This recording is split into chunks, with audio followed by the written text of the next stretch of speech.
Olá, nosso país é o país da emoção, né? Grandes emoções. O brasileiro, quando vê alguma coisa assim catastrófica, ele fica emocionado, ele se sensibiliza, que é natural do ser humano, né? Mas às vezes a parte racional fica um pouco esquecida. Passa alguns dias, aí é que começa a ter um pouco mais de lucidez. Normalmente nós brasileiros somos assim. Eu morei muito tempo na Ásia. E eu pude constatar, por exemplo, que os coreanos, os japoneses, chineses, não são assim não.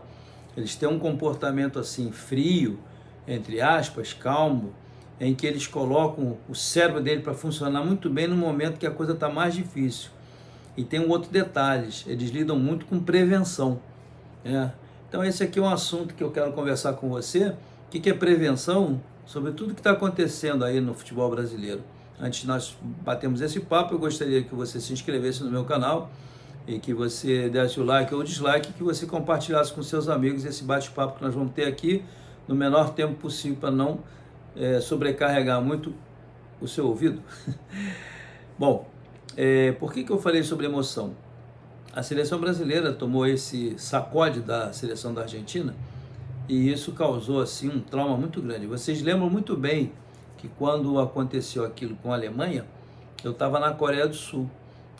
E a primeira coisa que quando eu desci para o café da manhã, que nós estávamos concentrados para jogar na parte da tarde, foi como o fuso horário é totalmente 12 horas de diferença, na madrugada a gente estava perdendo. E de manhã, quando eu sentei, eu já tinha visto que a gente ia tomar tava 2, 3 a 0, eu falei, não, já vi que vai ser horrível isso. E fui dormir.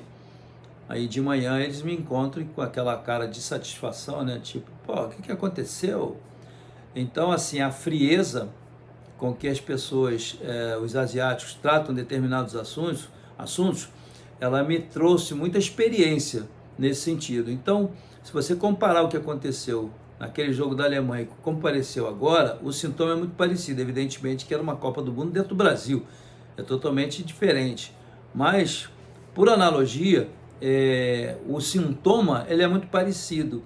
E o que aconteceu na primeira fase dos problemas? Vamos falar de dois. O primeiro foi contra a Alemanha, houve um reverso, todo mundo pedindo a cabeça de todo quanto era treinador brasileiro. Basicamente foi isso. Aí criaram-se, incrementaram-se cursos e etc, etc, etc. E agora? A segunda fase do negativo. Ah, bom, agora nós temos que trazer um treinador estrangeiro. Isso já vem, desde que o Tite saiu, que isso vem avolumando e crescendo, porque é uma corrente muito forte que não quer estrangeiro na seleção brasileira.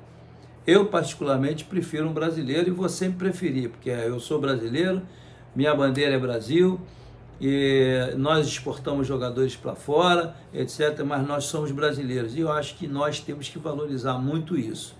Porém, a situação hoje ela é dramática, tanto quanto aquela dos 7-1. Por quê? Porque estão se somando, tanto é que a fase A, negativa, Alemanha e Brasil, Brasil e Alemanha. A fase 2, Brasil e Argentina. Então a gente está vendo o seguinte, que não pode chegar numa fase 3. Então, como o Tite teve 2 Copas do Mundo para tentar reverter todo esse quadro e não conseguiu, aí tentou-se o Ancelotti, aquela história toda que você já conhece, e aí chegou no Fernando Diniz e bateu no Dorival, que estava num momento bom dentro do Brasil. E agora já estão falando que o JJ é a primeira opção, é a opção mais importante. Então, enquanto não entenderem que o negócio de futebol ele é muito rentável, quando tudo caminha bem, você não pode pegar e colocar as coisas numa posição diferente. Primeiro o negócio e depois o resultado? Não. Você tem que colocar o resultado, a boa performance, as pessoas qualificadas, estudadas, estudiosas para trabalhar dentro de um negócio desse, para você poder adquirir resultado, obter resultado. Você pode ver que não adianta você ter, às vezes, o melhor treinador, os melhores jogadores, se a bola não entrar e você não tiver êxito, fatalmente isso tudo tem que ser modificado. Você pode ver o Manchester City está se sustentando com o Guardiola, passando por um período difícil, coisa que quem iria imaginar que o Guardiola, aquele treinador tão vencedor, trabalhando numa seleção assim absurdamente maravilhosa, pudesse sofrer tantas derrotas, tantas decepções que vem acontecendo. É contusão, é cartão, é jogador que está numa fase ruim. Olha só que coisa. Então, assim, o momento que o Brasil está vivendo, ele é um momento assim de transição e ela pode ser assim crucial para o nosso futuro. Nós estamos há praticamente um ano da Copa do Mundo. E se você trouxer e errar no cálculo, na mão, olha, vai ser terrível. Por quê? Porque se você trouxer o estrangeiro e der certo, vai ser uma coisa que muita gente vai dizer, olha, já devia ter feito isso há muito tempo. Se porventura não der certo, aí vai voltar com o treinador brasileiro. Entendeu como é que é? Então, enquanto isso, nós estamos nos desfazendo da nossa matéria-prima aqui dentro do mercado. Treinadores, agora viu, eu falei no outro dia na gravação que até o Jair Ventura tinha assumido. Agora ele aparece sendo contratado na Série B de bola para o Avaí. E eu falei uma época atrás que todos esses treinadores de Série A iam chegar para a Série B. Porque primeiro o cara não pode ficar sem trabalhar, né? Todo mundo precisa trabalhar. E pela própria ocupação mental, você ficar dentro de casa olhando para o teto, você acaba ficando maluco. Então o futebol brasileiro está passando por um momento em que toda aquela classe de treinadores da minha geração para baixo, ela foi jogada dentro de um túnel que praticamente não tem saída se continuar dessa forma. Se não houver algo que mude todo esse contexto do treinador brasileiro, nós estamos fadados a desaparecer no mercado. Obviamente que tudo na vida muda.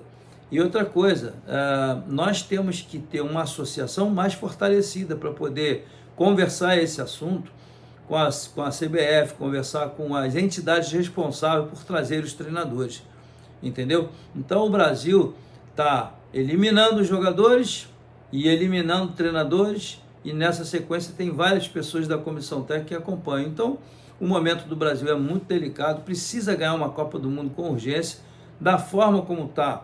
Pode reverter? Pode. Mas você acredita que mas já não é mais a mesma coisa? Sim, não é a mesma coisa, já há muito tempo que não é, desde 94.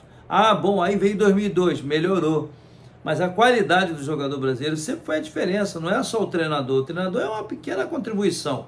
Você organiza uma engenharia, uma arquitetura de trabalho, tem uma forma de pensar, você tem que transportar isso e passar para os jogadores e ter uma boa aceitação.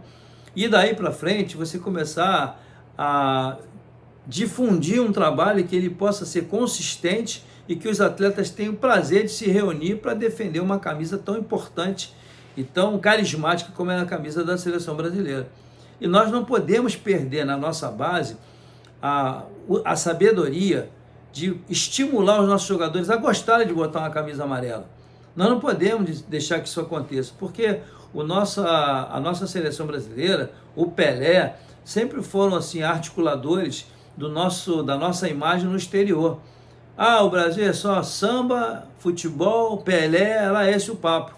E hoje a gente tem uma oportunidade de fazer totalmente diferente. Quando nós conquistamos 5 Copas do Mundo, fez com que a nossa imagem mudasse muito aquilo que, olha para o Brasil, agora o Brasil, é 5 Copas do Mundo, mas isso já acabou, já passou, está marcado lá, a estrelinha está no peito, mas tem que fazer uma reformulação geral. E se você não reformular nos clubes também, você na seleção só vai ter um reflexo negativo do que está acontecendo nos clubes.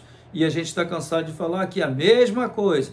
Enquanto não botar o jogador para ficar dando drible, treinar a finalização, dominar e passar, se você não tiver treinadores com a cabeça misturada com aquilo que era antigamente, que era o ideal na nossa época, e com o que hoje, que é o moderno, você tem que misturar e mesclar para não perder a nossa cultura futebolística, porque nós possamos exportar com mais qualidade. E nós tínhamos condições de fazer 3 seleções aqui no Brasil, e hoje, será que a gente faz? Como tem 9 estrangeiros em cada clube, então você já começa a diminuir a probabilidade de acerto. Então o melhor jogador do Corinthians no meio campo, quem é? É o Garro, é um canhoto argentino. Quem é o melhor jogador de meio campo do Flamengo? É quem? É o Arrascaeta, o número 10, é o uruguaio. Aí você vai pegando isso aqui, e aí o que acontece? Os nossos torcedores pequenininhos começam a olhar só para aqueles gringos que estão dentro do nosso clube. E isso aí é realmente desmontando uma cultura que foi implantada dentro do nosso país durante tantos anos, estão desmontando tudo isso. está desmoronando. Eu vi aqui o Zé Elias aqui emocionado com a vitória do Corinthians, sendo campeão, a filhinha dele torcendo para o Corinthians. E ele falou, cara, eu estou muito grato ao Corinthians porque pela primeira vez eu pude comemorar um título com a minha filha e eu sou corintiano. Olha só como é que é, a filha dele é corintiana por causa dele, né? Então você vê como é que é um link de gerações, como elas estão totalmente interligadas, pai, filho, mãe, avô, isso vai passando de geração para geração. Essa é uma das graças que o futebol nos oferece, a passar de geração para geração, uma empolgação, um entusiasmo de uma camisa, como tem ali, ó, tem Vasco, tem Atlético Mineiro, tem, enfim, outras camisas aí atrás, ali dentro tem um monte. Então tudo isso aqui faz parte da hegemonia do futebol brasileiro. Então nós não podemos perder isso. E agora a seleção brasileira está buscando seu treinador, que não definiu se vai continuar com o Dorival ou não, mas a pressão para ele sair é muito grande. Não sei se o empresário dele consegue mantê-lo ali, porque o empresário dele é muito forte, né? E então acho que todos esses aspectos, na hora que você monta esse time da seleção brasileira, você tem que pensar o seguinte: eu tenho os melhores, eu tenho os atletas que foram indicados aqui para dentro do nosso trabalho, mas no momento do jogo, meu amigo, tem que jogar os melhores, quem está melhor, e você tem que fazer com que isso aconteça, porque se você ficar só dependendo, articulado com o empresário, você perde as suas características, você perde a sua personalidade, fica vulnerável e fica todo mundo aqui agora falando que o problema é que o empresário se mete, que o empresário manda, que o empresário faz. E na verdade é o seguinte, o treinador tem que deixar sempre muito claro o seguinte: tá bom, o empresário vai me alavancar minha carreira, vai me colocar em determinados clubes ou na seleção, porém, quando eu estiver lá, quem tiver melhor é que vai jogar. Eu fiz sempre assim, eu fui indicado por pessoas em alguns lugares, poucas vezes, não foram muitas, foram poucas vezes, o meu currículo é extenso, mas por amigos, médicos, fisioterapeuta que me indicavam, eu ia. E aí o pessoal aceitava o currículo assim, assado, foi assim que eu montei a minha carreira. Empresários tiveram, mas poucos fizeram alguma coisa.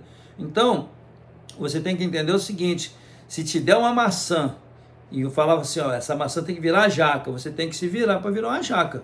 Como é que tu vai fazer? Eu não sei. Então eu sempre trabalhei assim, me davam o grupo e ó, se vira.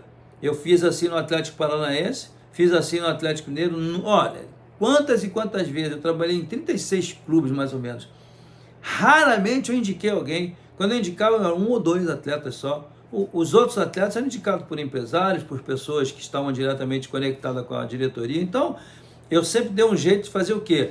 Ó, tudo bem, vocês indicam aí, bota o jogador aqui na minha mão que eu vou trabalhar.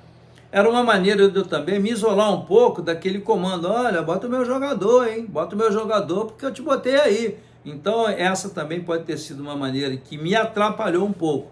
E para finalizar aqui, eu me lembro que o Muricy evitou a seleção brasileira e as palavras dele foi o seguinte: pô, você quer um treinador aqui que, do meu jeito, do meu estilo? Não vai dar, porque eu não vou querer ser comandado, não vou querer ser mandado. Então essa é uma declaração assim um pouco tanto quanto pesada, e eu não estou aqui dizendo que aconteça isso na CBF. Quem sou eu para falar sobre essa entidade super campeã e super vitoriosa? Eu não estou aqui para isso, e o meu comentário aqui no meu canal não é para sentar o bambu na cabeça de ninguém, é simplesmente para comentar futebol. Então, seleção brasileira precisa remodelar tudo? Precisa, todo mundo sabe disso. Se vai com Dorival, se vai com Jorge Jesus, se vai com Ancelotti, eu não sei. Mas que for feito, a troca tem que ser uma troca por alguém muito bom, muito acima da média. Se for um comum, pode acontecer de dar errado. Esse é o nosso papo. Obrigado por você estar aqui. Compartilhe com seus amigos. Um grande abraço. Tchau, tchau.